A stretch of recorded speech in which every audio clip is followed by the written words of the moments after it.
What's up? What's up? I'm Johnny and I am your accountant. This is the Six Figure Club Pod. What's going on? This your boy, Mr. Chris. Welcome back to the Six Figure Mr. Club. Crease. We got a special guest this week. Very I know special she's the guest. jack of all trades. I know I went to the grand opening of one of her new projects. I know she has many projects, many different arsenals in her bag. So I'm gonna let her introduce herself, take over the floor. What's good, y'all? My name is Murph. You're I am the CEO of the brand Alani Taylor and now CEO of a company called The Lab, where it's retail manufacturing and a bunch of other stuff in there. Yes, yes. It's more so you got to be there to see it to understand. So, Nah, it's definitely dope. that's what's up. That's what's up. So I missed it going to your event when that's Mr. Chris messed up. went. Yeah, I definitely missed it. We had to divide and conquer that weekend, so I'm glad he was able to pull up on you. He was like, "Yeah, they got. She just opened up this, space over there. It's lit." Yeah, cause what was the comedian there? That boy funny. Yeah, that boy Yeah. Funny was there. Yeah, And he then Oh, ended I know up who that is. The going dude with the viral. fro. Yeah. yeah, Yeah. yeah, he was there. It was He super went viral dope. at your event? What he did? It was this designer, and this I don't know her name. I met her that day, but she had these cups on her breast with alcohol in it, and he went to go talk to her about it. But in the video, all he doing is staring at the cup. So and like, but it went viral because all the comments was like, he want to drink that shit so bad. Nigga wanted a shot. So yeah, so I mean the outfit was dope, but it went crazy because if you see the video, literally he just staring like Hey, that boy funny. I'm, Tap I'm in with gonna us, have to check man. that. I'm gonna have to check that Them out. must be yeah. some big titties now. Cause y'all also, cause I know my guy CEO told me. Cause what's the lady who make the purses? I know he said that she's on one of those. I think the Steve Harvey Shirley show. Strawberry. Okay. Yep. So she's in the store. She's partnered with Tasha Lanier, who has it's called Berry Lane. Okay. So they partner with that company. I mean, with that brand. And so Shirley's Candles is underneath that umbrella, Okay. and then they have Love Black Women bags, Yeah. women attire and stuff. So they're one of the designers in my store. No, it's definitely dope. So describe the store. Describe the store for people Man, who haven't how been there. can I? He probably could describe it better because me, when I'm describing it, I'm describing it off like my blueprint from my mind. So I'm gonna describe it, but I'm gonna want him to describe his experience All because right. it's a little better. But and you're gonna see watch when I'm done. But inside of my bed is a 6,500 square feet. Okay. And when you first walk in, I have two side entries. When you first walk in on the retail side, it's the retail store. In there, I house multiple up and coming, already established designers. My brand is in there as well. Once you walk through that door that you don't even know is there, is a secret door that you walk through, and you walk into the hookah bar and lounge area. What? So hookah bar in there? Yeah, cause in Atlanta, if you don't got hookah, you whack. You are So, whack. and I We don't need even hookah smoke on our hookah, pod.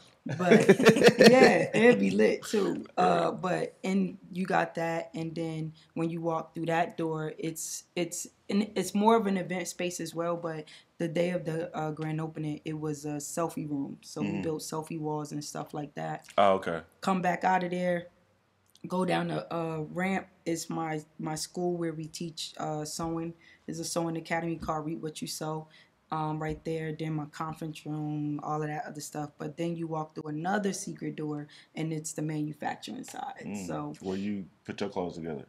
well, I put everybody clothes together. Okay. So I own a manufacturing company. Oh, So I we see. produce for major corporations, major TV networks, up and coming designers, people who just want to start their brands, stuff like that. So how you know it's overseas in China, that's what we got in Atlanta now. Okay. Yeah. All right.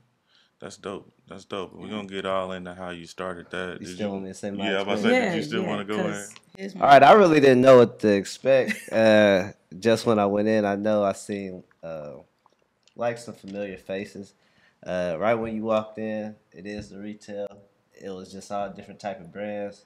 I know I connected with a female there. I know her Instagram like Fly Kicks or something. Mafi Sick. Okay, where she Fire, had she fire had like the designer. Kobe shirt. I'm a Kobe fan. This is her right here. Yep. Yep. She had the Kobe shirt, so we was connected, and then it was just like different brands. I know I connected with an African guy in there, where I know his stuff was like when you go inside to the store, like that back to the left. I know he is also controlling the cash Rafe register. Lanier. Okay, Mm-hmm. yep. So, Rafe Lanier, Barry Lane. Yeah. Anybody who you want us to tag, we'll make sure they.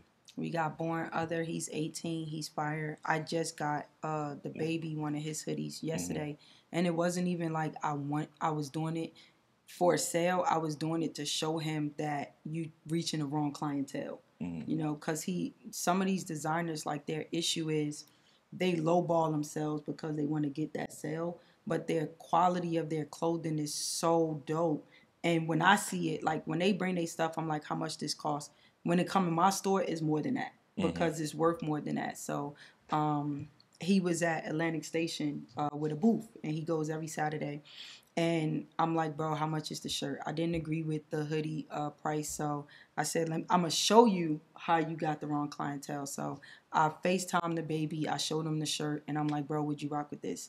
And he was like, yeah, I fucks with it. So instantly he said how much it costs. I gave him the price that it costs in my store, which is an upcharge for what he would sell it. And he said I added to my tab or whatever, sent the money over, and I showed him the rest of his clothes or whatever, but we hung up, and I'm like, you with the wrong people, man. Yeah. Like, you in Atlantic Station, this is not where you're supposed to be with the type of clothes. His fabric alone is It's like at a higher quality. Bro, yes. Oh shit. If you touch his hoodie, you not finding it in the mall, and you not finding it in Atlantic Station either. Like, that is handmade from a manufacturer, of course, but to sell it for his price, I was just like, yeah. What do you had it at? Like 30, 40? Nah, 175. But it should have been what? 275. Oh, for real? Yeah, easily. Even his tag inside, bro, is made from fabric. Like, his detail is crazy, but that be one of the reasons why. That's one of the reasons why I started the lab, because I see a major problem when it comes to fashion and emerging designers, especially black designers. They always feel like they gotta cater to the masses that's not in their demographic in order to make $1, but that's how you stay at just $1. You know what I'm saying? So what do go ahead. Finish she's your for the speech. people. Yeah. She's for the people. That's interesting. Because I know, like, with the people that that invited me, because I know they said that I remember they products was in the screen, and he was like, man, she's a good people. She probably not going to have opportunity to talk to you right now because she's busy. It's the open and stuff. But he was just like, she's about partnership. She's not about all the money, where obviously we'll have to go into detail about that. But he was just emphasizing just how you're really about collaboration. It's just not all about you trying to eat, trying to put money back into the people's pockets who got the products and things like that, which is dope. Which I already talked highly about your character before I even got to meet with you, even though I didn't get to meet with you there, but just now I can just tell that you hella humble, good head on your shoulder, not selfish, so that's really just dope. Just pertaining just how it is just for black people. It's kind of hard for black people to work with other black people because they feel like you're either getting over trying to finesse or trying to get all the money, where really it's just about collaboration. How can we help each other? So right. That's and dope. for me, it's not even just about black. Like, if I just stayed with power to the black people, I would be poor, bro. Yeah. Like, it has nothing to do with race for me. I know there's other cultures that support me before some of my family even support me. You know, I feed off of, like, your ambition. Yeah. So yes, I'm open to collaborations, but you got to work just as hard as me. You know what I'm saying? Like, I've been through the whole trying to push people more than they push themselves and draining myself out. Now I just be looking for hungry people. And if I see without me you going to be successful, I want to be a part of that shit. You know? So I want to be a part of people's story, but I don't want to create your story. You know, I want to just be a part of it. So that's like how I wake up every day. Now, I agree with our motto. Our motto is you kill what you eat. So just like with our business, we try to bring people in where it's not like we're going to hold handhold you, but we want people who hungry, who got ambition, and who got drive as well, because that's just only gonna make all of us Right. continue to go upwards. That's okay. So is it your mission to try to help bridge, like designers with that higher caliber client that can, afford a $275 shirt? No, that's just my lane, Mm-hmm. and when I see other designers who fit the same lane as me and I see that you're not going down that route, it's my job to educate you on it. Mm-hmm. But I mean, like even with Pink Nookie, they products $25, so for me it's like, where can I help you at? If your product is $25 and you're not selling a bunch of it, how can I help you with your $25 product? Mm-hmm. How can I help you with your $275 product? How can I help you with your $2,000 product? So my job is, I've been in this for 10 years. I've made every mistake that you could possibly make. And so to just help people not have to go down the path that I went down, Okay. So the dollar don't mean nothing. It's more so, how can you eat for the rest of your life? Thanks. Before we go to the next segment, let's answer one question. So, what is the most common mistake designers make? Lowballing themselves or doing Talk shit that. for free, The price just point's way for too low. just to get themselves out there doing shit for free. Literally, like if the baby came right now and he wanted something, and not to use him because he's not this person, but a up and coming designer will just be like, here, take it and promote me, but it's not guaranteed that that promo gonna pay your bills. Right. So the biggest issue is selling yourself free, not even short, bro. Like, these designers sell themselves free, Just to and get their how brand long out are there. you gonna do that? When I first started, I didn't do free stuff unless I felt like it, But it's like, I still got to pay for that. I still got to put the labor. I still got to do this. I still got to do that. So I'm not about to spend my money on it and then just give it away to you when you got more money than me. So it's really them trying to, and that's all across the board with creatives. Period. They do pro bono stuff, but your bills still not getting paid. Yeah. That was really me when I first started my tax firm. I started doing tax, but I really started in credit repair.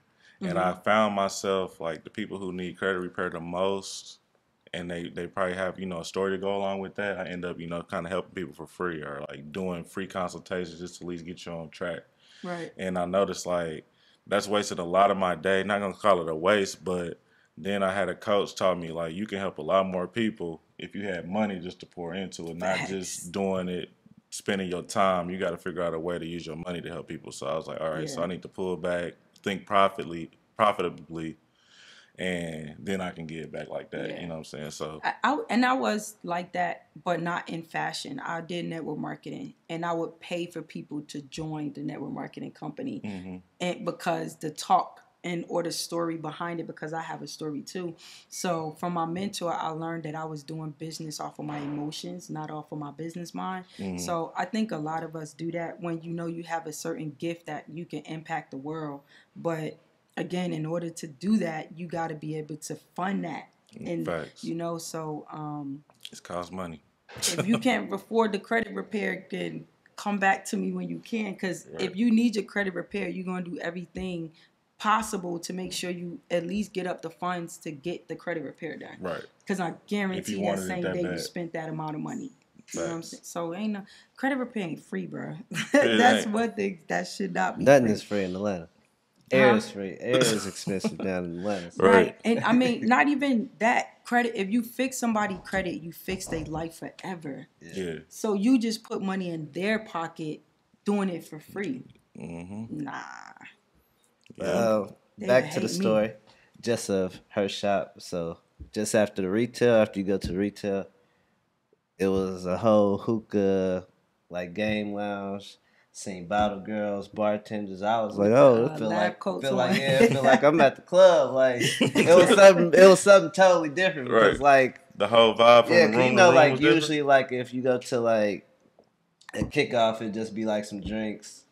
Probably it might be like a little cash bar or somebody, but nah, it was like felt like I was at Sweet Lounge or Boo Boo, etc. Like type vibe, like they had on bottle girl attire and etc. Even though they wasn't selling bottles or etc. But it was just the ambiance that was created, and then that's when like I seen like the pictures because I was at that Nelly event. Oh yeah, and then yeah. that's when Ricky was like, birthday party. everybody up here, these is all the outfits that she designed. So like Nelly birthday party at the bank that we went to the other day, she designed all the outfits for that event. Then it was like the baby, and then just some other superstars. And then what really caught my eye was the embroidery shop. I was like, damn, this is. I was like, this is different. Where it was like.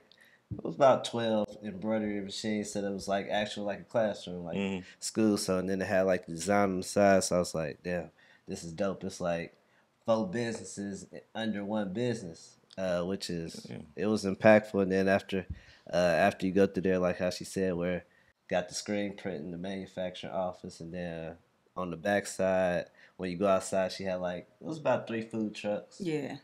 3 food trucks, and then that's when you also seen like the selfie center. But until we just had our conversation, I thought the selfie center was permanent. Where now that she just brought to my attention of where that's just there for creators. So that space is you can do whatever. You can rent that space, do whatever you want with it. You can rent it out. How much space is it? 6,500 square feet. 6,500. Okay. Yep. Bet.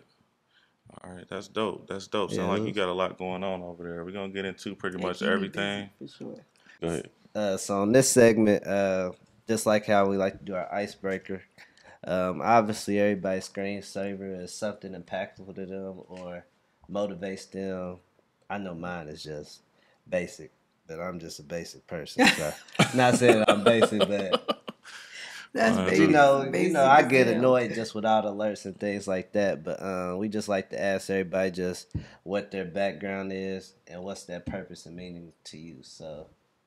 Got you. My background is the Alani Taylor symbol. Okay. Of course, it's named after my daughter, so it just represents everything about why I wake up in the morning, pretty much. To see my logo, and it used to be me and my daughter's picture, but as she started getting older, it's like you can't keep that forever. So I put something that will impact myself, her, no matter what her age is, and it just help me think about why I started every single day, why I started to look at this logo, to see her name there, and to help me understand, like, you started something that you can never quit. Because if I quit, I'm quitting on my daughter. You know, my goal is to make sure that by the time she's old enough to understand life, that she don't have nothing to worry about other than living it, you know. So, and becoming whoever she want to be and all of that. So, yeah, this one is important because this is what changed my life and what's changing her life too. So that's dope. I need you to screenshot that to me too. I got you. So I can put that up. That's dope. Just send the logo or send the screenshot? You can just send a screenshot of your background. Yeah. I got you. Yep. That's tough. That's what's up.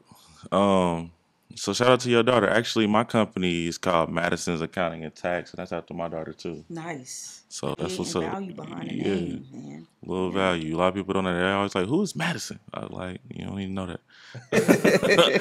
But it's just gives a deeper meaning. And like you said, I picked that name because how could I can't fail my daughter now. Gotta go hard. Yep. So yeah, that's what's up.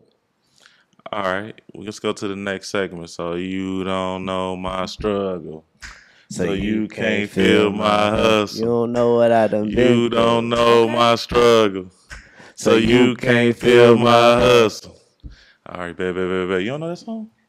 Oh, that's a real song. Yeah, that's a real song. Oh, I thought y'all made that. Well, she from the East Coast, so No. I don't know if y'all mess with Boosie up there in the East Coast like that. If you in my car where I work at, all you gonna hear is either old school R&B or some jazz music. Oh, for real? I don't be doing the rap and all that. I don't know. I'm 40 years old. I don't understand none of this shit that they be talking about. So I listen to stuff. If it's not motivational, if it's not jazz or old school like R&B, I don't know. Okay. Yeah. I mean the baby because I rocks with him, but it's not. I'm not just gonna put it on my phone or my radio. Yeah. So you keep is that intentional? Absolutely. Or is this like your generation? Like at this point, you don't No, not even. Because I know the songs, I just choose not to put it in my head. You know, like music is what literally does all of the shit to our insides. You know, so I just choose what I want my body to like adapt to and my mind to adapt to. We built our frequencies, so the type of frequency that come with rap music is not the same type of frequency that come with jazz or something else. So yeah, I have That's a deep. brain injury, so I have to make sure I ain't messing it up more and more every day. Oh, for So real? yeah, No, We I gonna. agree with you because I get caught weird because sometimes I just drive with no music. Like me too. sometimes I just don't want to hear Yeah, nothing. I don't want to hear no rap. Like some days I just get into that where I'm like, right. man, I don't want to hear all that rah rah. Like let me Hmm. just hear nothing just to help clear my mind because I agree. Like music can contradict your beliefs and just your thoughts and etc. Just of what you constantly intaking. It's a fact. We It's a see it with fact. Ja Morant. Like no offense to NBA YoungBoy, but not saying that Ja ain't like Oh, that, that's what he listening but to. That's but exactly That's what he why listens to. he both tripping. songs that he been in BS with has been NBA YoungBoy. So it's just like not saying that he not like that or you can't have a gun, but obviously like you influence, like you at Nike, you selling shoes, so obviously you Not no still more. under the white man's umbrella, Nike, so they could pull anytime they want to, as you see now. And sometimes people don't really understand until your money get played with. Right. So Yeah. That's crazy. Damn. So, I mean, we already in that segment. You want to talk about your brain injury? Like what you? My brain injury came from me being in the army. Oh, he's in the army. I was in the army for 12 years. I got hit in the face with a weapon. Gave me a really bad concussion, and then, but I grew up playing basketball. So my senior year of playing basketball, I fell. Well, this girl took my legs from under me. We was playing street ball, and I fell on my head. And so I was in a coma for a few days from that. And then when I went into the military, which was like less than a year later, I got another concussion, and my brain didn't get to heal from the first injury. So the more and more, like I got tore up in the army, so my body never really got to heal. So it caused me to have a traumatic brain injury, lost my memory. I have like short term and long term memory loss, and then I can't maintain information that I register. Oh, really? Yeah, Even to this day? I'm gonna forget all about this tomorrow. For I'm real, just for kidding. real? Oh no, so yeah, even to this day, which is why anytime I'm going somewhere, somebody got to be with me because I will forget everything. But yeah, so it's. I mean, I guess I would have to say it's getting worse, but because I can 10 minutes later I'll forget something or whatever. It's just not the same. I just don't think like everybody else no more. So most of the things, the way that I adapt through life is just everything has to be hands on, or I have to hear it in my ear or something. Right. That's crazy because people don't even, you never know looking on the outside, Right. especially with how talented you are. Like, I actually got exposed to you because I saw the viral clip of the baby. I was like, damn, this is hard. I had no idea you was in Atlanta. I didn't know none of that, but it all like came full circle once, he went to your studio or what should we call it? Not a studio. The lab. He went to the lab. And I was like, hold on, she did the baby. So I was like, is this her? Like, you know what I mean? He said, yeah, so that's just crazy. So Nah, I you appreciate never it. know what's going on in somebody's head. Like, I noticed like over the years, it's been a lot of emphasis on like mental health Yeah. and things of that nature where back in the day, I'm 33, so like it just started coming back, getting serious Yeah. where somebody is not there all the way in the head. I mean, you kind of understand that, but it's really people just kind of push them to the side, low key, and kind of just move about around them. You know what I'm saying? But them people is valued. We learn it every week on the pod. Like, it's a lot of different people out here going through shit that, you know what I mean? So definitely want to give you Yeah, flowers on man. that. That's what's up. What branch of the service was you in? The army. Oh, you was in the army. So you was in combat when you got hit in the head with a gun? Yeah. You When was we go through the struggle, I'll talk about it. But we in the struggle. We're in the struggle right now. oh damn, Let's talk about that's in the what you struggle. nowhere near what you my want to talk struggle. about. Well, yeah. So in the military, I think the military kind of is why I am as calm as I am now, though, because I was not like this before. He was a So hothead. I was, yeah, I was a hothead because I came from a fucked up background. Like I was molested from 2 years old to 16 by multiple different men, like damn near every day. My mom, I have a mom, I have my dad. My mom was a part of the drug pandemic. You know, my dad went to jail when I was 2 months old for murder. It was just me and my two brothers. My grandmother ended up taking us in, but during that time, I was born in the '80s, so when my grandmother took us in, she had 7 kids, and out of the 7 kids, 6 of them was on drugs, and then my uncle, who was the youngest, was the drug dealer. So that's the type of life we went through, where it's me, my brothers, my cousins, all living with my grandmother, being taken care of by her. But I think at growing up, I felt like I was like the guinea pig of molestation type shit. Um, and so I would always try to, because my mom, even though my mom wasn't in my life, like literally she was down the street. So I would always do stuff to get in trouble for my grandmother to send me back to my mom. And I learned that shit from this lady that lived next door to us.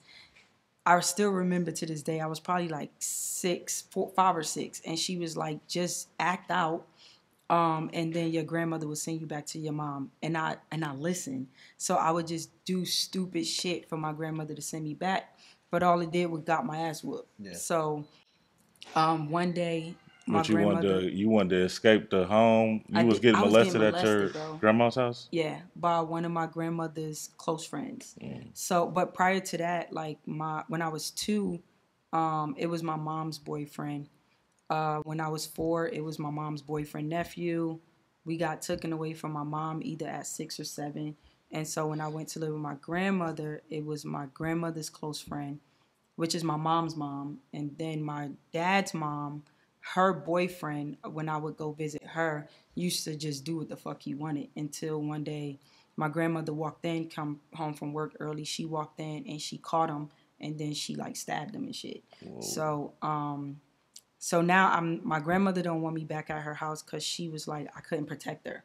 And she was like my safe zone, you know, like she was my peace from everything. And when that got taken away, I went home and I tried to commit suicide at 7 years old. Because I'm like, if I don't have her, then like this is my life, you know? So But to jump back in, like I had a family member that was raped, etc. But I know she really never recovered mentally from that. you can't. You can't. Like, especially being so young, for that shit to happen. For me, like my brain injury saved me. So because and even with the people I'm talking about, that's not even it. Like I think by the time I was 15. By this time my grandmother had finally kicked me out or whatever, because I was just, again, like I said, I just wanted my mom my whole life. And my grandmother was going to send me to, in New Jersey it's called DIFUS, like where they take you in or whatever and put you with another family. And my aunt was like, nah, we not gonna do that. She gonna come live with me, which my grandmother house right here, my aunt house right here. So literally I just came out one door and went in the other. And then my aunt ended up getting on drugs, and she was dating a police officer at the time. And he ended up taking me and her 2 kids away from her, and moving in with him. And then this dude started like doing whatever. So that's when I really started like losing my mental, because he got me pregnant and then took me to get an abortion so he can keep doing it over and over. 15. So at this point, like, I don't know where I'm at. He literally took us away from her. Would just tell my grandmother, like, my grandmother trusted him because he's a cop. So as long as we being taken care of, she's not questioning nothing. Like, my aunt would try to see her kids. He wouldn't let us see the kids. Like, you need to go get help, and using that as an excuse. And I ain't gonna go into the details, but that's what happened. Literally, like, he would just come, get off work every night, do what he want, and he got me pregnant. Was like, all right, we're gonna take you to do this or whatever. And then after that, like, after I came from the abortion clinic, I think he gave me like a day or whatever, and then he came from work the next day and kept doing it. The only way I got away was my mom was in jail with one of my family members, and they was like, Nat or whatever. And so they gave my mom my grandmother's phone number, and she called. And when my mom got out of jail, my mom was in New York at the time. I moved with her, and that's how I was able to get away from it. So now going with my How old was mom, you at that time? I was 17. Okay. Yeah, I was 17. So you was still going to school and kind of living a normal life, but in the background you was, you know what I I'm wouldn't saying? say normal. I was in counseling, which is crazy because when I was a kid, they put me in counseling, and then my counselor tried to touch me. So that I was like, yeah. So all my life, I would like even when I was married, and she'll be like, you need counseling, and I'm like, fuck counseling, because all I remember is this happening, you know. So a lot of stuff happened to me physically and mentally where I was like probably the worst person you would ever want to know. And then at 19, 18, when the basketball thing happened, it wiped a lot of shit from my brain. So I maintained negative stuff, but it had wiped, like I couldn't tell you who I was. I didn't know what I looked like as a kid. I didn't know a lot of different stuff. So that kind of saved me from a lot of the traumas that I went through as far as the physical. But as far as the mental, it was still there. So I think the physical aspect of me knowing that these people touch me is where my anger and my hate came from. The mental aspect, it was like I can kind of drown this out or whatever. And that's what I did. Like I pushed it under the rug and I kept going with life, but I knew that it had made me into somebody else. So when I was when I got married in 2011 or something, like through our marriage, she would just be like, "Yo, you need help, you need help," and I'm not knowing because I'm used to who I am now, and I would just deny it and be like, "No, I didn't get help until my daughter was born in 2016," and that's when I was like, "I can't be this person." And be able to raise this little girl, you know. So I went to counseling. I started doing meditation. I kept myself away from people for a year until I got my mental right. And when my daughter was born, she was literally like what saved my life. Like, cause I'm like, man, I got something else to live for, and I got a whole human that I got to take care of, you know. So if it wasn't for her, I probably wouldn't be here. How old is your daughter now? 7. 7. Okay. Yeah. So it's I would say you said you 40, so it's kind of relatively easy where you are recently, last few years, where you got your mental together and you feel like you're on the right track with life. I mean, I suffer from PTSD. I was stabbed in the shoulder when I was in the army from deployment. I was hit in the face. My face bust open with a weapon. I've been through a lot, and I'm not going to act like I'm good. You know what I'm saying? Like I still have my days where shit just come back to me, and I have them days where I can't mentally, I can't move, I can't do nothing. I would like just start crying or whatever. So I still have them days. Luckily my daughter don't have to see it, you know, but it's still a struggle. Like stuff like that is never gonna go away. Right. But my daughter brings me more peace than if she wasn't here. Like I said, like if my daughter wasn't here, I would have been killed myself. Like, cause I was like, this can't be it. For me, I'm actually tired of going through the mental.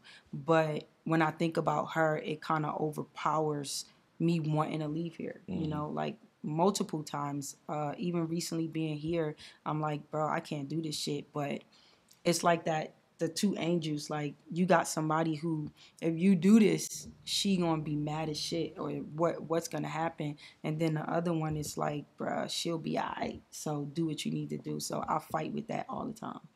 Yeah. And that kind of brings it full circle. You named your company after your daughter, so I could see. You know what I'm saying? It was easy for me to call my company Madison, honestly, because I was just like, what else I'm going to call it? I only had Yeah. one child at the time.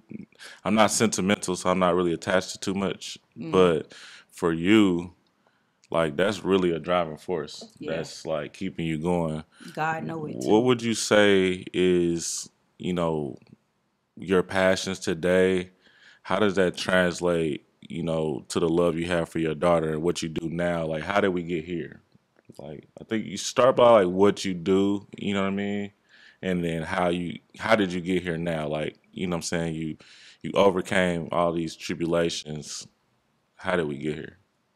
Well, when I started designing, I was just doing it because I didn't want to look like everybody else. Like I'm from up north, so we have our own different type of aesthetic. And when I was in the army, we only had one mall in Fort Hood at the time. So I was like, yeah, I'm not going to be able to do this. So I started teaching myself how to sew and making my own clothes.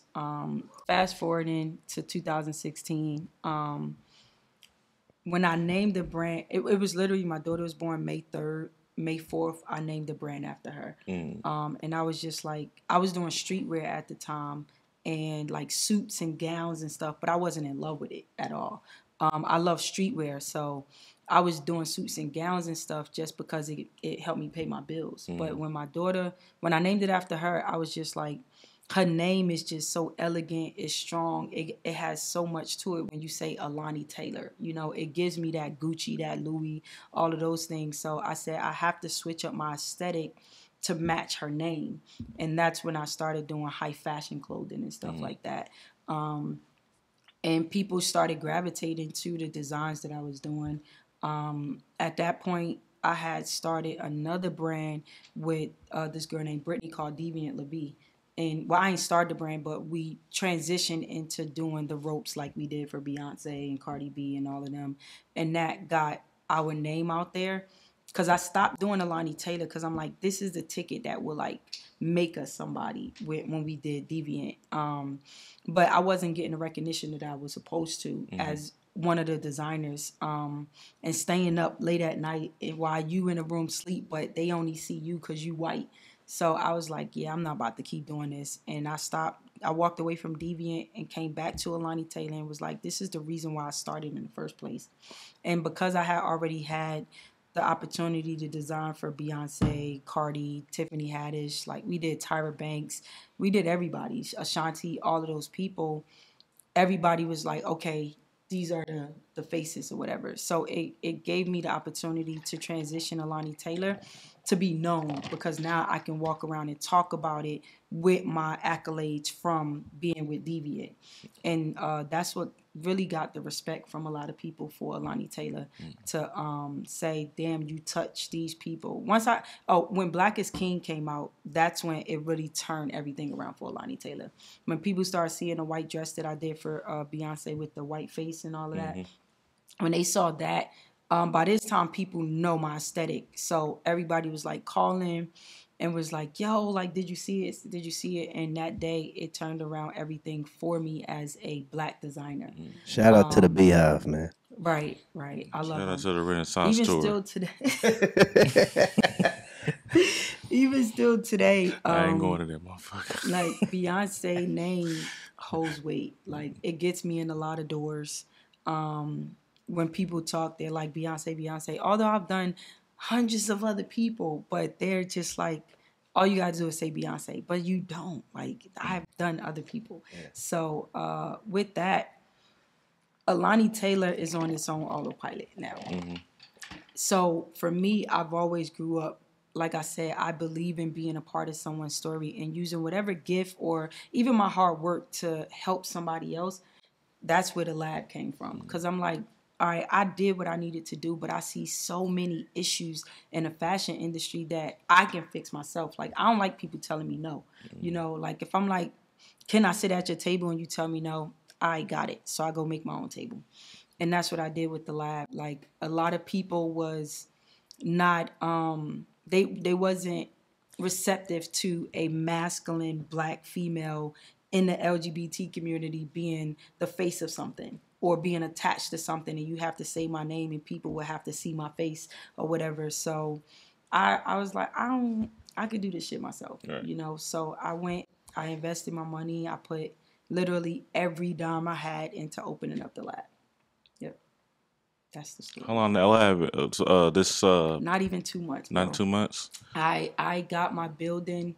At first I was in Miami Circle. And we were there with 3,500 square feet or whatever. It wasn't my vision. I was partnered with 2 other people, and it was more so what they wanted to do and rather what I wanted to do. I was just a talent that knew the business. At that time, the dude had put up like 50K. I put up 50K, and then it was another guy who all he had was the the lease. So we're like, all right, let's all come together. No business plan, no nothing. It's just 3 black people come together.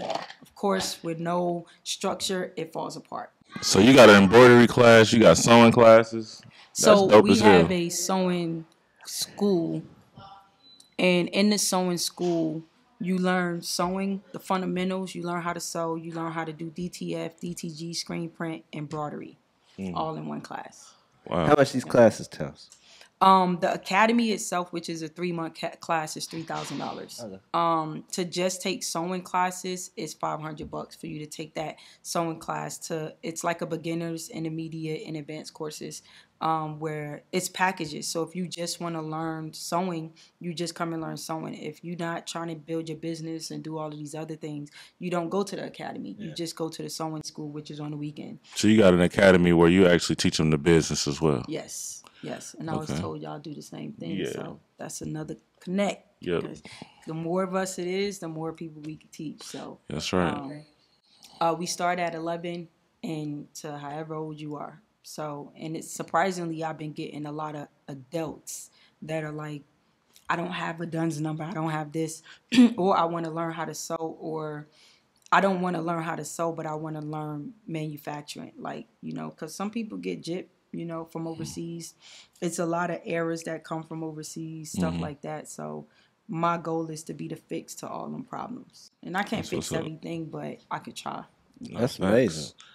That's facts. I hope somebody sees this and does what they can to help fund. Because I mean, you got the vision and you got the right heart. So If you I a need more retail money. brand and you feel like your brand ain't at that level that you want to be, tap in at the lab. Because inside of that, when I created the lab, I literally try my best to think of every avenue. Like, how can I really utilize this space to change the world of fashion in my zone? So we have the manufacturing in the back, but we also have the retail in the front. So in the school, also with my clients too. In the school, we have at the end of the class, they make a top and a bottom, depending on the season. Whether it's a t-shirt and shorts, t-shirt and pants for the summer. If it's winter, it's a hoodie, and sweatpants or whatever. But at the end of the course, we do a mini fashion show in the back of my building. With the mini fashion show, we bring 3 judges. Whichever student wins the fashion show, we manufacture the clothing for them, and then we put it in the retail store for 3 months to sell. So what that teaches them is how to go from creating something and monetizing off of it, how to take your gift and turn it into $1. So we sell it, we market it, we do their photo shoot, we do everything to show them once you leave this building, you can't say I didn't give you all the tools. You know what I'm saying? And then even with manufacturing, we have where if you manufacture with us and if your brand fits the aesthetic, you have the opportunity to be on a shelf. You know what I'm saying? It's not closed to anybody. It teaches people it teaches them one, value for themselves, and then how to market at the same time. So my feet sick. That day she cried, bro. Like she was like, I've never seen so many people go to my rack, take the clothes off the rack and take it to the register and pay for it. And that shit was so shocking to me because it's like, what have we been doing all of this time? Just making shit, So for you to be that surprised that someone's buying your clothes. And last month she was the second highest person to sell in my store. And it was like, she is like, wow. Which is why she came and dropped more merch off. Because the thing is with the lab retail, my clientele walks in there. So my clientele is not walking in the store to ask how much this costs. Yeah. It's like, give me that, give me that. So a lot of these designers are ahead of the game because of my platform. And so, like, with My Feet Sick, a lot of her shit is already in the baby's music videos, already on red carpets, already in these different people's hands. They just finished shopping a whole rack in my store yesterday for Young Dro, and he has a ton of her stuff. The baby, I was teaching someone how to make hats, and all of those hats that's in the bunny hats that he keep wearing, all of those is done in the lab. And they're done by people who don't have that exposure. So for them, they're like, damn, like I can really do this shit. So it gives hope.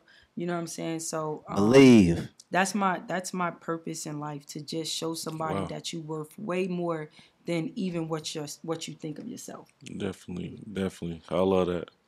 I love that. Before we move on to the next segment, is there anything else about your, I mean, you gave us a lot. Was there anything else you wanted to touch on as far as like something you had to overcome to get where you are? Yeah, the three strikes that women go through: being black, being a woman, and for me being in the LGBT community. Like that shit is, it's not the thing. And although they're trying to push that agenda, which I hate, because as someone in the LGBT community and all you see is that on TV and them trying to push it into kids and things like that, I get the kickback because I'm a part of it, but I hate it just as much as you. Like, I'm not trying to make my daughter be gay because that's all she see in the world. You know what I'm I saying? wanted to So I ask you. hate it, bro.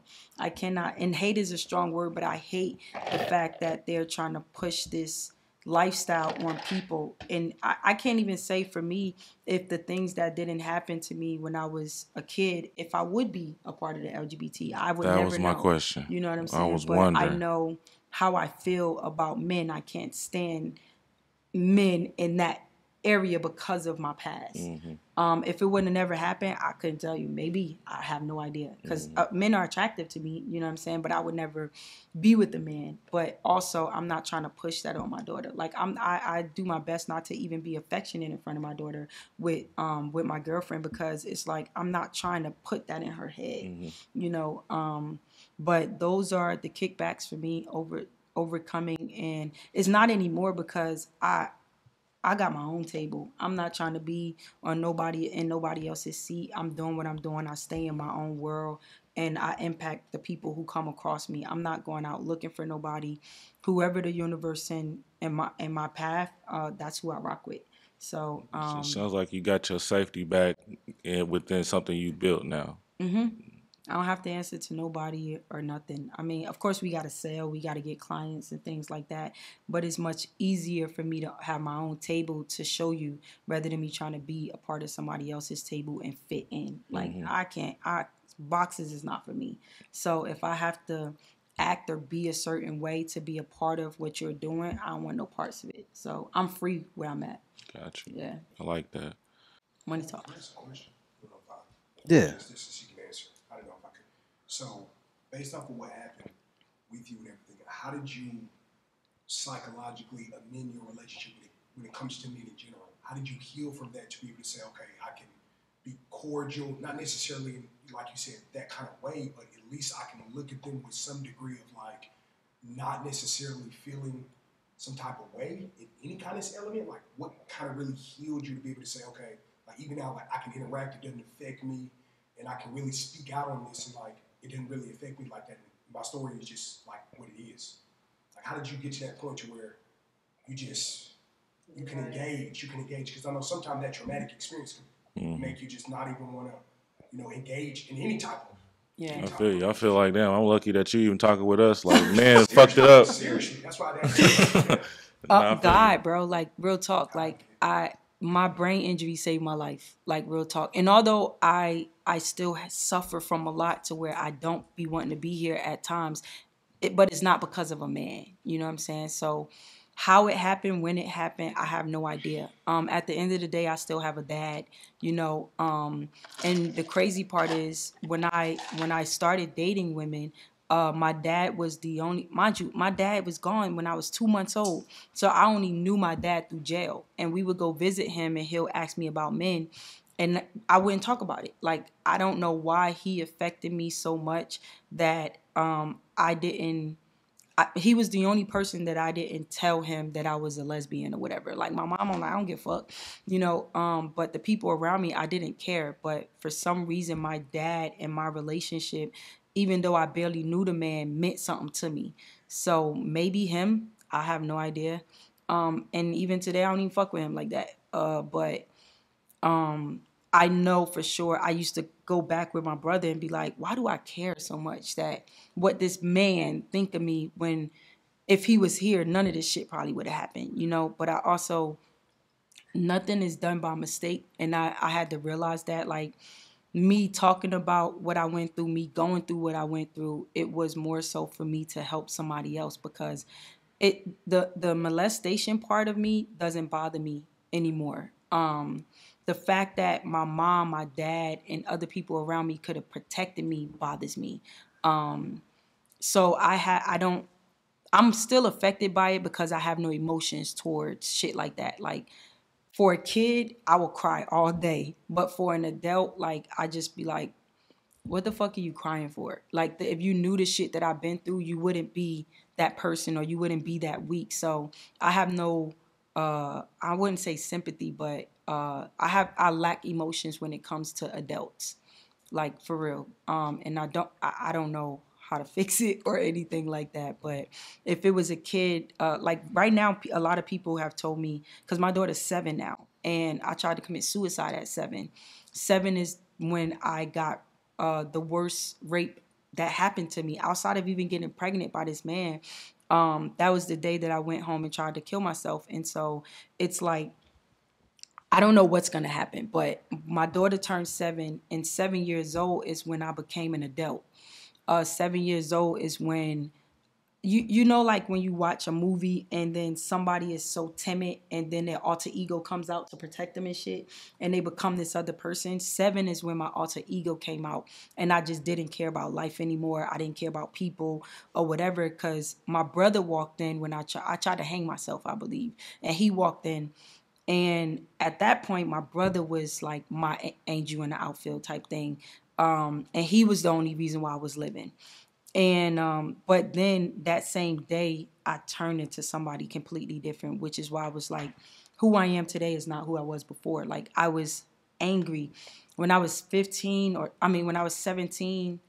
I tried to kill my mom, because my mom said something messed up to me about being a lesbian, and I just flipped. Like, things went black, because I'm like, at the time, and I love you, Mom, I'm like, bitch, you the reason why I am this way. And so I tried to strangle my mom to death, bro, because I'm like, how dare you, the person who was supposed to protect me from all of this, judge me for who I become, when you could have possibly, if that's the way the universe was supposed to go, make me become something else, So, and now to this day, me and my mom are like the best of friends, because I had to heal from those things, because I also had to realize my mom was molested by her own brother. My grandmother, her mother, was molested as a kid. My grandmother couldn't protect my mom, so how can my mom protect me? She didn't know how. My grandmother didn't apologize to my mom for her brother doing what he did to her until she was dying, So when I learned that story about my mother, that's when I had to say, I forgive you, because there was nothing you could have done for me in order for me to be different than who I am today, And those type of things, and going through life and having to learn and grow and mature and just understand a little bit more, is why I started kind of getting my peace back and kind of like becoming who I am. Like, this is me every day. I'm just chill, But those things is probably one of the reasons why I can sit with my boys and say, like, I fucks with y'all. But there's other men out there that I can't stand, because you just a bitch ass nigga. Yeah. So. But I like your original response, God did. God absolutely. Absolutely. My dad is a minister, so when I hear that, and I've been through a lot of trials and tribulations in my life, I can really resonate with that. So I appreciate the transparency. Yeah, without him, I promise you, I wouldn't be here. I'm telling you. Yeah. Shout out to J Money, man. Shout out to J Money, man. All right, we're gonna go into money talk. So in this segment, really, we just want to give our viewers. So this is the Six Figure Club Pod. Let me tell you a little bit about the Six Figure Club Pod. We are a community of entrepreneurs, and we want to share resources. We want to make sure people make it to that first 6 figures, that first milestone of their business, make sure that they get there. And this is your opportunity to really kind of help that for anybody who's, interested in going into that designer role, you know what I'm saying? So we're going to talk a little bit about how much, money you started with when you first did, your first design.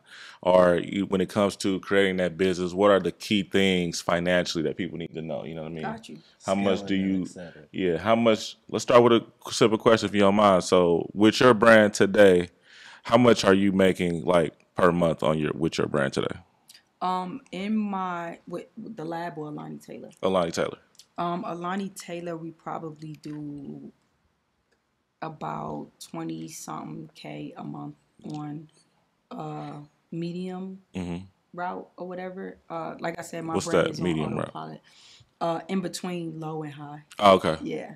My brand is on autopilot. But one of the things that people don't understand is just because your brand is making that much money don't mean you see it at all. Like, yes, we could do 20,000. I think at the end of the year, within October to December, I had made $120 something dollars. That don't mean it's in my bank account. You know what I'm saying? So, Because you still you got expenses. So right, I got expenses, I got employees, I got overhead, I got all of those different things. But yeah, on the average, but I didn't start that way. You Right. know, I had to learn the business side because I was from the streets. So I only knew how to get money. That was it. Until I got a mentor and he taught me, like, you think you got money, but you ain't got nothing compared to what I have. You know, I thought I was really doing something. I thought I was really doing something, hitting 6 figures every single year with Alani Taylor until I met him. And I was like, bro, I ain't did nothing. And it was because I was missing all the fundamentals on how to surpass 6 figures. you want to shout your mentor out? His name is George. We call him Uncle Fred. But Shout out Uncle Fred. yeah, he very, very successful. Uncle Freddie. Yep. My girlfriend, it's her uncle. She call him Big Pimpin'. Why, I don't know, but I call him Uncle Fred. But Mr. George is what everybody Shout out else call Mr. him. George. Shout Shout out out to to Mr. Mr. G, George. man. Respect, man. Thank you for, you know what I'm saying, passing that wisdom on down, man. We need old OGs like that still. Yes, man. And that's really with him. That's all it's about. Is he's like, I'm not gonna be here forever, and I want to make sure y'all understand how business work. You know, so I meet with him every Tuesday at our breakfast spot, and he just mentors. Of course, I still have questions. I don't know everything, you know, so I like to learn. I'm always a sponge, and he teach me about how to scale your business to be successful, and not that you're trying to live paycheck to paycheck or sell to sell at this point. Right. For your business to be successful. So going past all of that. What's one of the favorite gems that he gave you of how to properly scale your business? Dang, a favorite? That you feel like changes your whole direction. Like that was the key pivotal gem of like, all right, it clicks. Let's apply it. For me, it would be how to price your services. And it was because I was doing it wrong. And when I started learning how to price your services, it changed my business aspect. And then it allowed me to make more money.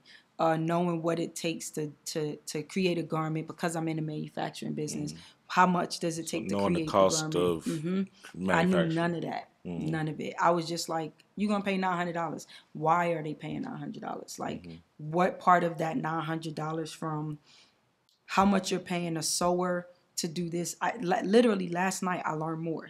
And he's like, how much do your sewer cost for him to make these pair of shorts that you got to make for this client? And I couldn't answer him. I'm like, I mean, I pay him $20 an hour. And he's like, that's not it, you know? It's like, you pay him $20 an hour, but he uses your electric, he uses this, you got to pay taxes, you got to do this. So technically you pay him $26 an hour. So you need to add that $26 in for however many pair of shorts he The makes in overhead an hour. costs. It's like a lot, bro. Yeah. So those particular conversations that me and him have, like, I'll text him out the blue and be like, thank you so much, you know, because I didn't have a dad. Yeah. And for you to take me in the way that you did and believed in my company and just giving me all of this knowledge and not asking for anything back from me, just wanting to see me succeed. I appreciate that the most, because now it's my job to give it back to somebody else and give it to them for free, because I'm not paying for it. You know? Manufacturers, know your numbers. That's what we just learned. Six Figure Club. Make sure you know your numbers and you know how much every piece of the process costs, and not if it doesn't go into the clothes per se. If it helps run the business, it's a part of the cost. It's a part of the overhead. So you got to allocate. So I that's think dope. overhead costs should be like a class within itself Right. because it's so much that you're just like, As a matter of damn, fact, it is. Like I went to school for accounting. It is. It's called cost accounting. Like got that's you. actually my specialty. So I that's might need to crazy. sign up. I mean, I still get to go to school for free Yeah, because of the take a Army, cost so accounting class. I Yeah, would definitely, when I have the time, because I want to know everything. yeah. I want to know everything so that I could teach the next person. Because I'm Shout not out to trying to be Kelly in the School of lab. Business. Yeah, Yeah. I'm not trying to be in the lab every day. I want to spend time with my daughter. So if I can mentor someone else to take my place in the lab, that's what I'm trying to do. hmm But first, you got to know enough. You know what I mean? I feel that. I feel that. So my next question for you is, if you had a new understudy, a protege, what's the 3 things you would tell them that they need to do first before starting a manufacturing company? Get their business in order, and that goes from your EIN to your LLC or S corps corporation, whatever you want to do, to your DUNS number, to your Net 30 accounts, to getting that up and running, to getting your first business funding, and even if it's small, create that business credit like you would do your regular credit. Facts. From that, still get your regular credit together because they go hand in hand. No matter how many of these Instagram people tell you that you can get this without using your social security, no the hell Cap. you can't. So that, and then making sure that they trademark whatever they're doing. And if you do those 3 things, you set. You set. Yo, facts. It is confusing because a lot of these social media influencers will make it seem like you could just use your business credit and No, not have to man. take none of your personal information. You can apply and you can get pre-approved, but when it comes down to the underwriting, they are gonna ask you for your tax Exactly. returns. They're gonna ask you for your bank statements. They're gonna ask you for paperwork that's gonna support what you done put down there. Because motherfuckers go on there and be like, "Oh yeah, I make $200K a year. I do this, I do that." No, they're not just gonna give free money away like They that. gonna want to see the money. Now, them credit cards, they're a little different about them. They might give you one. You might not have, excellent credit. You can still cop one of those, but they want you to fuck those up. You know what I'm saying? Right. They try to trap you in those high interest bearing credit card accounts that as soon as you tax it and you go ahead and spend $1,000, $2,000, ain't no coming back. Because as soon as that bill hit, you damn near owe another 400 on top. So be Don't listen to smart. them people. Be man. Talks smart. with Johnny. Talk that talk. Don't. Talking to him, man. If you need an accountant, shameless plug. Shout out to Madison's Accounting and Tax. Talk to him, Mr.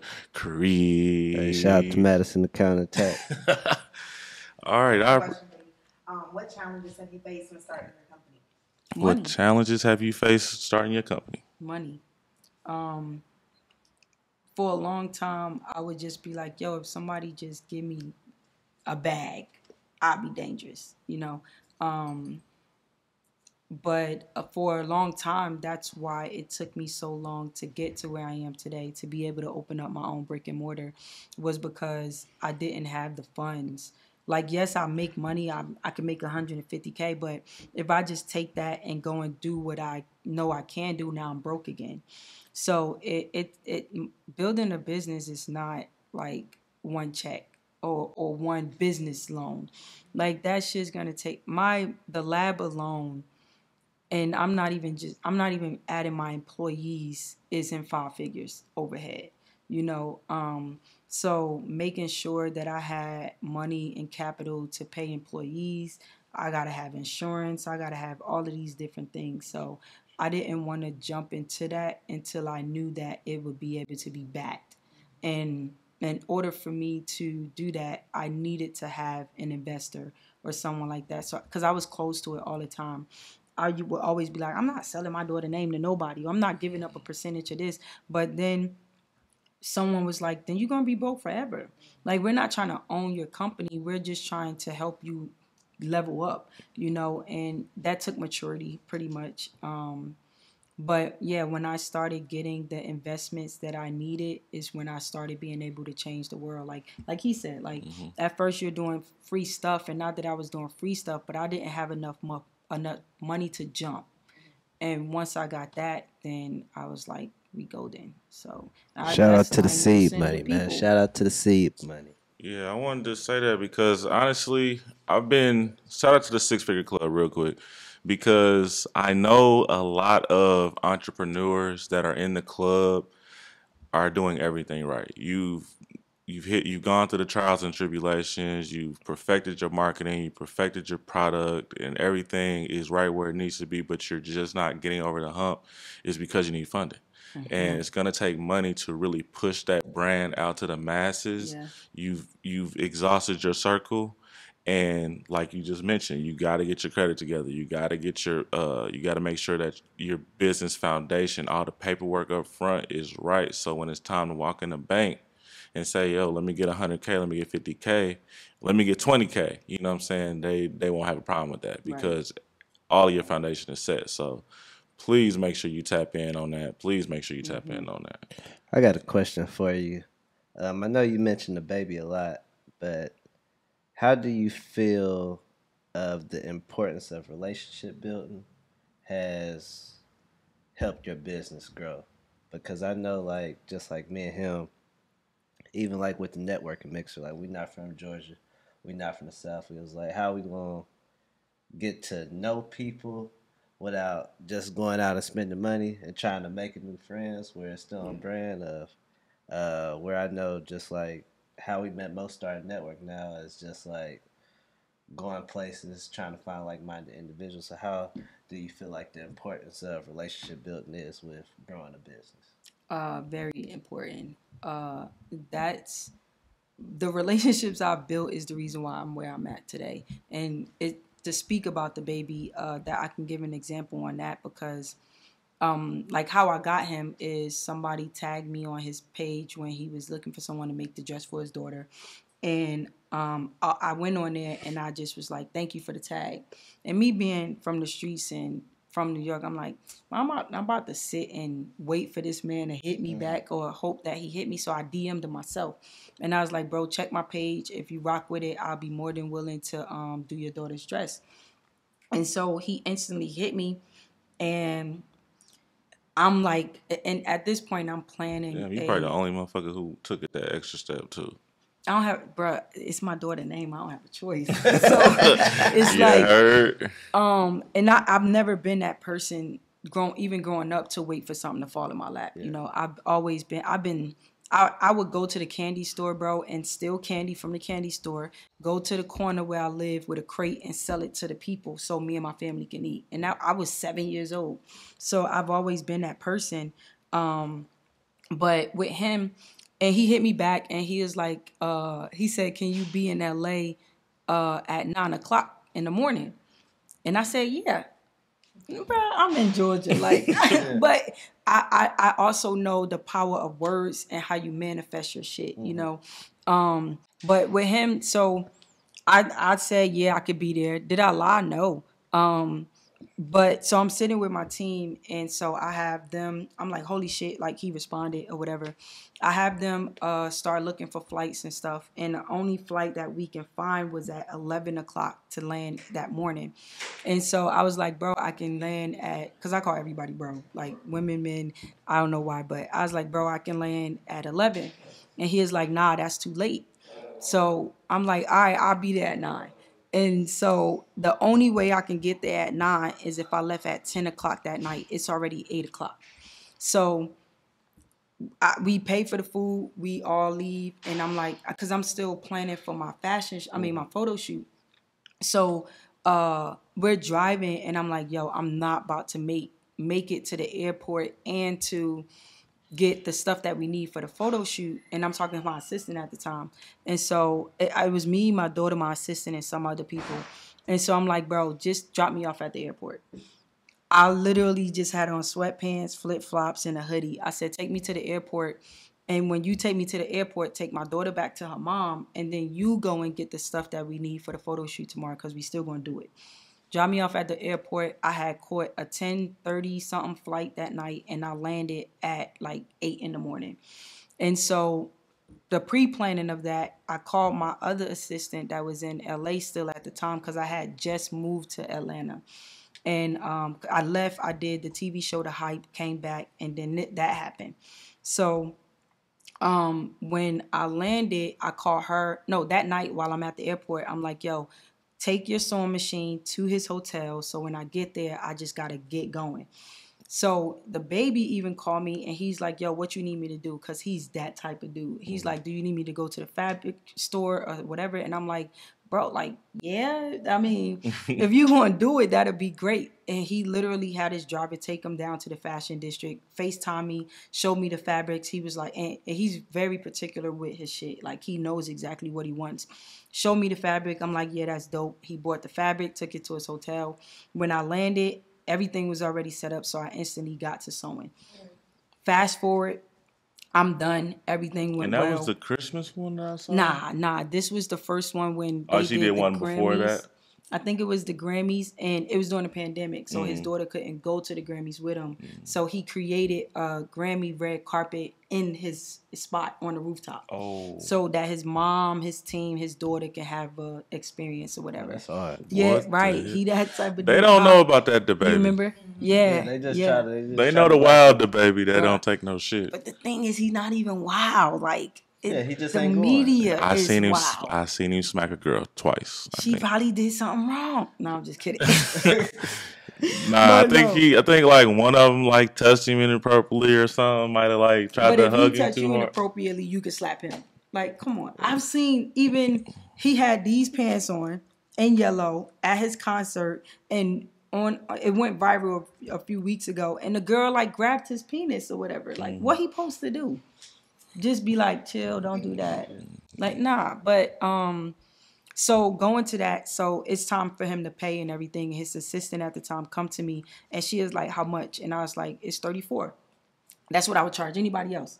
So she went for to do it that quick.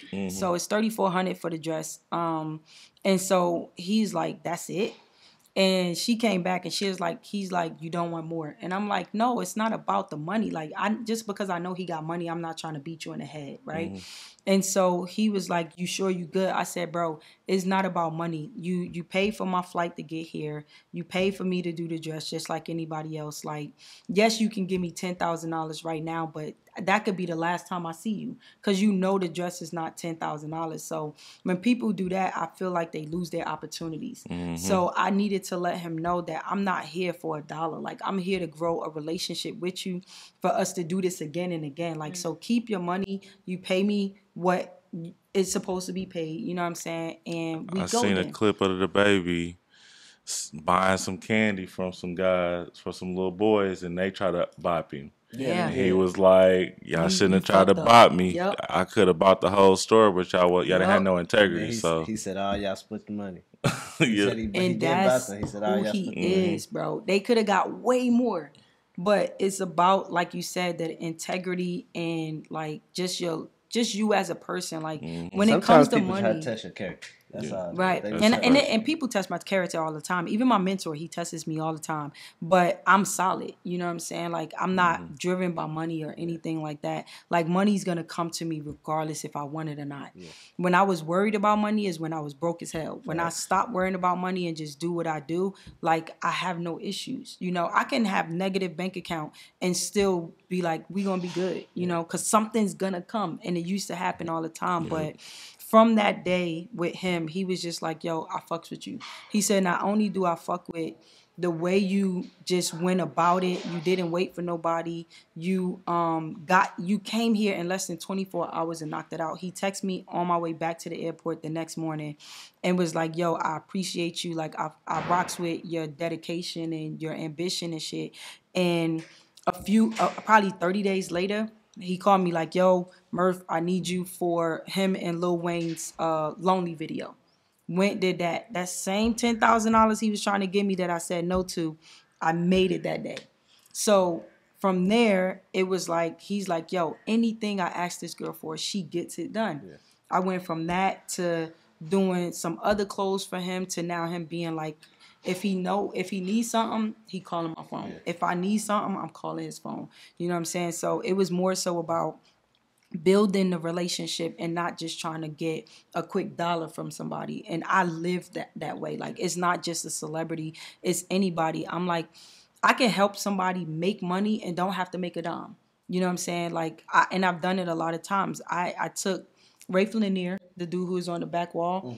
I had to do fit Nelly in them for the suits or whatever. And I brung him with me. I said, bro, bring all your shit with you. Bring whatever you got right now because I know Nelly gonna rock with it. I wasn't looking for nothing or anything. He went there. I think he made a good $3,500 because Nelly bought some jackets of his and all of that. And he was just like I won't say he was shocked, but it was like, you don't want nothing? Like, bro, I'm about to make $20K right here, like with these suits. Like, I don't need your money. I just want you to have an opportunity too. You know, I want you to get yourself out there as well, because if everybody eating, then everybody happy. That's where the loyalty comes from. Like, I can't be successful by myself. That shit is boring. That shit is boring. Shout out Dame Dash. Dame Dash. That's some Dame Dash shit right there. Yeah, like I asked for God to bless me to be a blessing. You know what I'm saying? Like, if we all just did that, we would be good. That's why, like, you guys come to the lab and do your shit. Ain't worrying about no nigga in the back with noise and none of that. I don't want nothing. I just want you to succeed. Like, I'm a part of your story now. Do your business, because from that, the person you interviewing might go in the store and buy something. I might steal that. I want to be a part of your story. Yeah, like the thing is, right now we say we want to see you win, because I mean, with everything we do for people, you know what I'm saying? Like, I was just on a few free calls Friday, helping people set up their LLCs. Some clients that spend money with me, so I know, like, if you need something, we come from a place where we don't have a lot of financial education, no financial literacy at all. So I'm always willing to, like, bend over backwards for folks in that space, especially if I know, you know what I'm saying, you've already supported me. This is some things I'm supposed to do, you know what I'm saying, because I got the knowledge. So, right.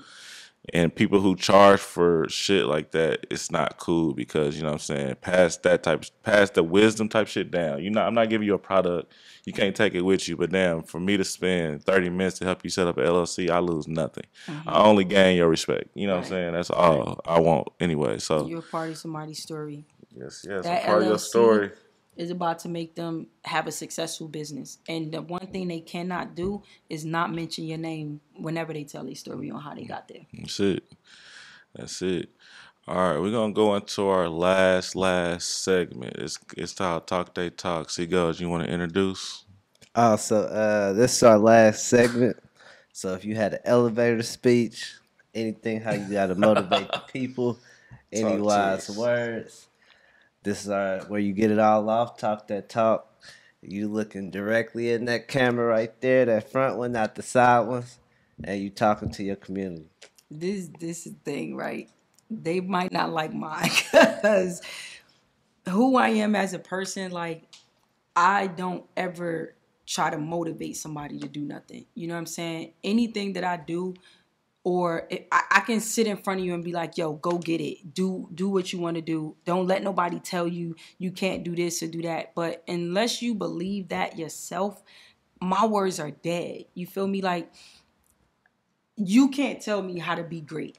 I got to believe that I'm going to be great first in order for that to even resonate in my mind. So I can do an elevated speech right now, and unless that person believes it in themselves, this elevator speech means nothing to anybody. So my elevator speech will only be until you understand who you are, until you learn your mental, until you find your peace, you can never be the person that the universe, God, whoever you look up to, created you to be. You know what I'm saying? I'm not going to sit here and tell you to go out there and get it. You got to know yourself that you can go out there and get it.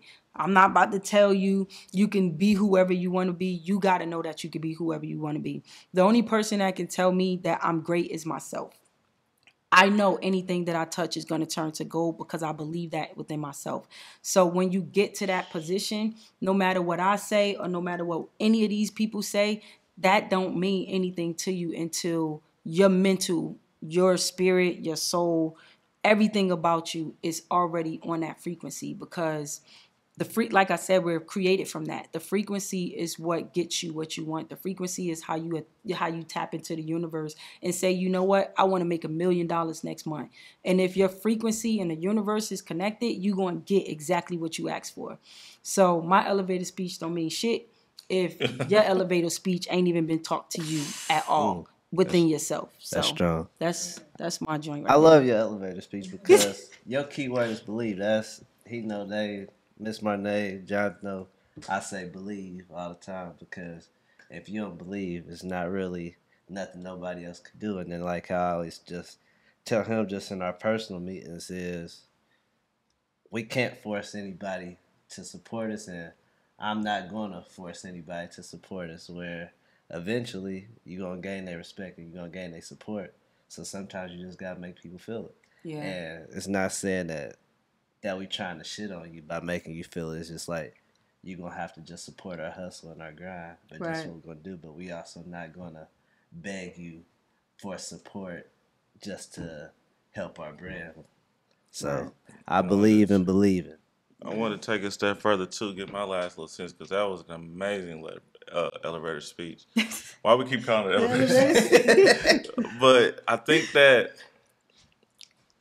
what you're saying, there's also there's a hidden message within it. And the hidden message is that not only do you got to believe in yourself and know your worth, but you got to use that belief and overcome the fear of actually putting action in. Like that belief in yourself, like that, to know that you're that guy or that girl and you believe in your product, service, what have you, you got to use that and put that action in, because, you know what I'm saying, you're going to be fearful every day. Like, I know if I am procrastinating on a task, I know this is something I am scared to start because I'm scared to fail it. Something about this task is something about it's keeping me from starting it. And I always recognize that. And I feel like my belief in myself allows me to go ahead and try it and not care if I fail or not. Yeah. Because can't nobody really say nothing to me because of my belief. You know what I'm saying? You can't tell me nothing. And I don't care if I fail because I didn't do it to appease anybody. I did it to see, you know, okay, there's one shot at it. What did I learn? Blah, blah, blah. So I love that speech. That was amazing. Yeah. Six Figure Club, man. Kanye, comment and goddamn talk to her. You said, what about Kanye? That's why they don't like him. Why? Because you can't tell Kanye he's not Jesus. There's nothing anybody can tell that man to make him feel like he's not powerful. If he believe it in himself so much that they try to cancel him in every which way, because it's like we can't touch him. Like when you go next to Kanye with negativity, you get electrocuted by the type of frequency that he carries. So he protects himself because his frequency is unmatched, bro. No, facts. You can't come around him hating. At all. No, Adidas had to spin the block again. Come on, man. You feel Anybody me? else, they would have been kept. They had to spin the block. Right or wrong, he believed in himself. Because, I know he's made some mistakes, but I feel like he stands 10 toes. Well, here and there he do backpedal, but he stands 10 toes down even his shit. So I call Kanye a black national treasure. He must be protected. He cannot be canceled. Goddamn. Yeah. He made Jesus walks. What y'all talking about? What are y'all really talking about right now? You cannot cancel. No matter what he do, you can't, because you just gotta. No matter what the mental issues and all of that, the man been through something. You know, so you can't cancel out greatness. Like, no matter how much they try to take away God and all of that, like, you can't cancel somebody who still lived with that. You know, so I respect him. Even watching his documentary, it made me dude, oh my God. I was that was strong. I have nothing to say about this dude. And I've never been one of the people who didn't like Kanye, but I'm like, even the people who can't stand this man gotta respect him all day long. So yeah, I can say that about a lot of people too, like other people. But they don't even have a reason. You don't know that, man. You don't. You have no That's like my mom can't stand Trump. Tell me why. Outside of what you see on TV, why don't you like Donald Trump? What has he ever done to you but give you a stimulus check? Like, what did he do to you? People miss Trump now. People People do that miss was- Trump. Man. People that was shitting on Trump. Sleepy Joe. Trump is very divisive, and he has his own way of getting people riled up. Everybody got their own thing. Everybody control their own narrative. His narrative got him elected president, And I'm gonna make you pay attention to me. and it was sick. But at the end of the day, like A lot of the most successful black He got my pioneers respect, Trump look. helped. Yeah. And it's facts. Like he helped them. Like Yeah. obviously when he campaigned, he went a different angle, but a lot of successful black pioneers in today's day and age, Trump helped. that's a fact, bro. But just before we sign out, I just want to say I respect your story. Like I respect your Story was time. Like, crazy. I appreciate that you gave it we to definitely us. appreciate you pulling up on us and just showing the love to. Obviously, you didn't know me or him, so you really just took a leap of faith of just sitting down with us. So we definitely appreciate What's your that. publicist's name, Michelle? Yep, Michelle. Shout out Rackle. Michelle. Shout out Thank you to for making Michelle. that happen. Shout out Miss Marnette. Michelle is fire. I'm gonna close this out. Y'all good? Yeah. All right. Hey, you have been listening to the Six Figure Business Club podcast. Do me a favor, make sure you like, subscribe, share this video, and if you want to join the community, look at the link below in the bio. Make sure you join the Six Figure Club. We need to top it up about this episode. If you want to meet me and Mr. Chris, we're gonna be in a group. Make sure you join the group. All right, we're gonna sign off. Hey, see you at the mixer tonight. Appreciate y'all.